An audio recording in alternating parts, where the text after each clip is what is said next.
waxaa jira shaqooyin badan oo aan xareeyay ciidda ka badan wax feedback aan ka hayaana habeeraati ma jiraan taa awadeed waxaan u arkaa inay cadaalad darro ka jirto waddanka Siciid Cabdi Jaamac Talaaba Cadde waxa uu ka mid yahay dhalinyarada aqoon-yahanka ee ku dhaqan magaalada Burco waxaana uu ka qalin jabiyay dugsiyo waxbarasho iyo jaamacado kala duwan dhawaan ayuu baraha bulshada ku shaaciyay inuu muddo dhowr iyo 10 sano wax baranayay haysto shahaadooyin kala duwan isla markaana uu ku waayay wax shaqo MMTV ayaa wiilkaasi dhalinyarada u kurgalay waxaanu kula kulanay isagoo ka shaqeynaya meherad lagu iibiyo dharka iyo kabaha oo ku taala magaalada Burco waxaanu weydiinay sababta uu shahaadooyinkaasi kala duwan ugu waayay wax amal ah walaal waxaan ahay wiilka dhalinyarada ee baraha bulshada ku yaaciyay inuu muddo 16 sanadood wax baranayay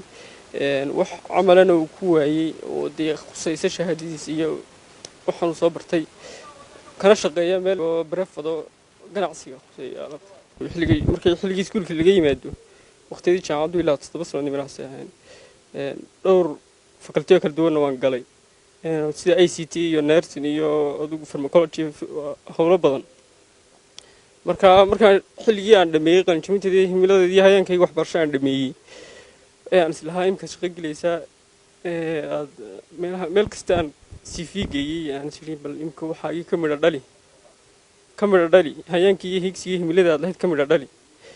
meel badan waan geeyay shaqooyin badan waan xareystay laakiin ma helin wax feedback igama soo noqon inay cadaalad darro tahay iyo in waddanka systemka uu ku shaqeeyo noocan iska yahay ayaan kala garan waxaan doonayaa horta walaal inaan ku sheego waxa jira kumanaan dhalinyaro ah oo aamusan oo aan hadlin oo aniga ila mid qaarna iga daran yihiin iga sii liitaan kuwaas ayaan afkoodii ku hadlay anigu markii aan ku soo gudbiyay shahaadooyinkaygii baraha bulshada ku soo shaaciyay waxyaabo badan oo feedback baan arkay oo dad badan baa soo garaacay oo dhalinyaro qaar xilliyada iskuulka ku jiraan qaar jaamacadii xilliga ka bixin ku jiraan iyaguna aad bay u cabanayaan waxaana ka cabanayaan in iyaguna saas kale cadaalad darro ugu dhacday oo ay wax xareeyeen meel kasta wax geeyeen oo ay waxba waayeen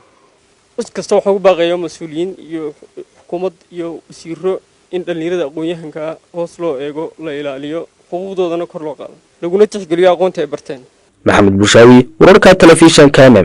Burco shirkadda isgaarsiinta casriga ah ee Somtel abaalmarinta macmiil noqon milkiile in ka badan 14,000 oo macmiil ayaa ku guuleysan doona hadiyada ay ka mid tahay maalgelin u dhaxaysa $1,500 ilaa $20,000 Mareykanka ku shubo $0.5 oo kaliya oo isticmaalaya adeegga e-dahab